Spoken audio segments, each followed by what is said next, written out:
Et bonjour les amis, j'espère que vous allez bien. Alors aujourd'hui je vais vous montrer comment effectuer la vidange d'huile sur une Audi TT MK2 8J. C'est parti.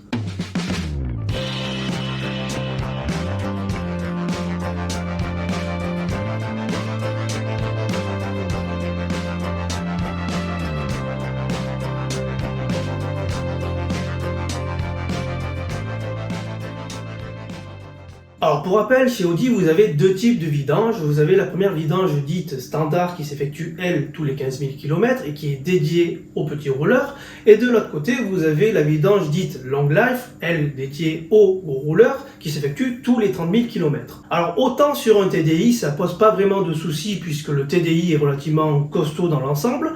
Mais moi, ce qui me chagrine, c'est de mener la même échéance sur un essence, quand on sait qu'un TSI ou TFSI, c'est certes des moteurs très évolués d'un côté, mais d'un autre, ils sont relativement fragiles. Du coup, moi, ce que je peux vous préconiser, vous conseiller, c'est de ne pas suivre l'échéance d'entretien, c'est d'effectuer la vidange tous les 15 000 km, voire avant. Moi, personnellement, là, pour le coup, j'ai fait 10 000 km en 3 mois. J'aurais pu, certes, repousser un petit peu plus loin la vidange et l'échéance, mais bon, j'ai préféré, par précaution, faire ma vidange, et surtout, quand vous voyez le coût de revient, quand on le fait soi-même avec ses filtres à huile, le bouchon de vidange et l'huile, ça vaut vraiment pas le coup de risquer de casser un moteur à 5 000 euros. Rentrons maintenant dans le vif du sujet. Vous aurez toutes les références au niveau des filtres utilisés, au niveau de la clé pour défaire le filtre et également de l'huile utilisée ici. Notez dans l'article attenant à cette vidéo. Vous aurez le lien de l'article dans la description de la vidéo YouTube. Et du coup, on commence. Première étape, la plus simple, on va ouvrir le capot du véhicule. On va utiliser la tirette et on va ouvrir tout simplement le capot.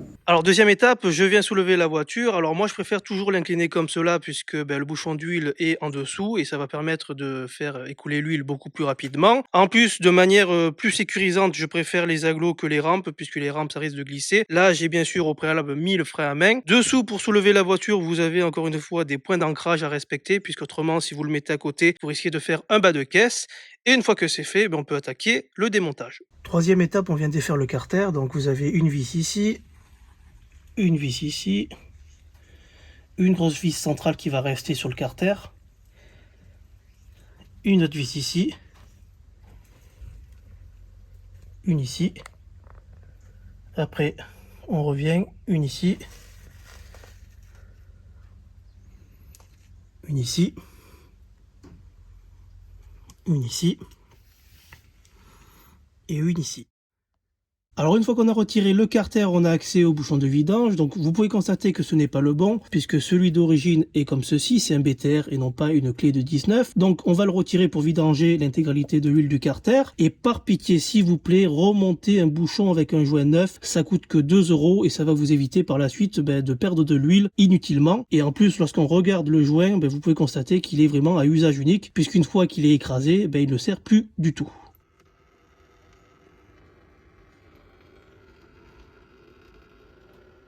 Petite astuce pour que ça aille plus vite, vous vidangez toujours moteur chaud, puisque là, l'huile étant en température à peu près à 90 degrés, ça va être un petit peu chaud au moment où vous allez dévisser, c'est vrai, mais du coup, ça va mettre beaucoup moins de temps, puisque l'huile, comme vous pouvez le constater, est fluide.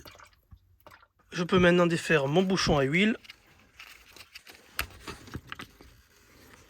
et retirer mon cache. Pour éviter les poussières, je viens juste reposer mon bouchon comme ceci, tac, et maintenant je peux m'attaquer au filtre à huile. Du coup, on va avoir besoin du collier pour desserrer le filtre. Comme vous pouvez vous en douter, l'accessibilité est toujours excellente. Bon, encore une fois, on ne va pas se plaindre puisque là, le filtre est quand même accessible. Donc, je viens mettre mon collier, je le serre au maximum. Et ensuite, je pousse.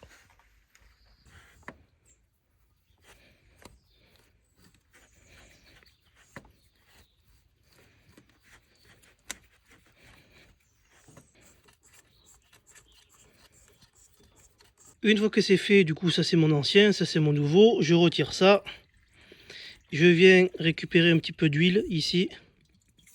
Tac. Pour en fait remettre sur mon nouveau joint.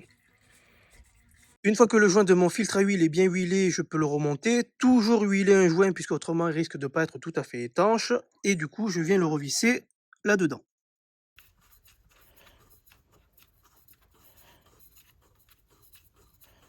Une fois que mon nouveau filtre est en place et que j'ai pu le visser à la main, alors je sais que beaucoup vont me dire qu'un filtre ça se visse uniquement qu'à la main, mais là par précaution je préfère remettre le collier et resserrer jusqu'à ce que j'arrive en butée, sans bien sûr trop forcer. Une fois que ça ne coule plus, je peux désormais remonter mon nouveau bouchon de vidange.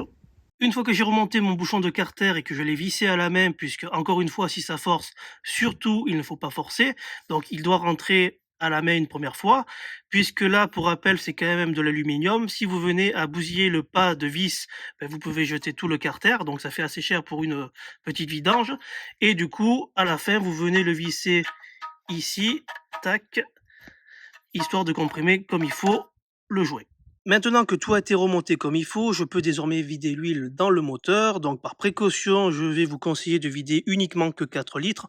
Le reste, vous le ferez en complément en vous référant à la jauge à huile, puisque selon les moteurs, ça peut aller de 4 litres 1 à 4 litres 6, en comptant bien sûr la contenance du filtre à huile.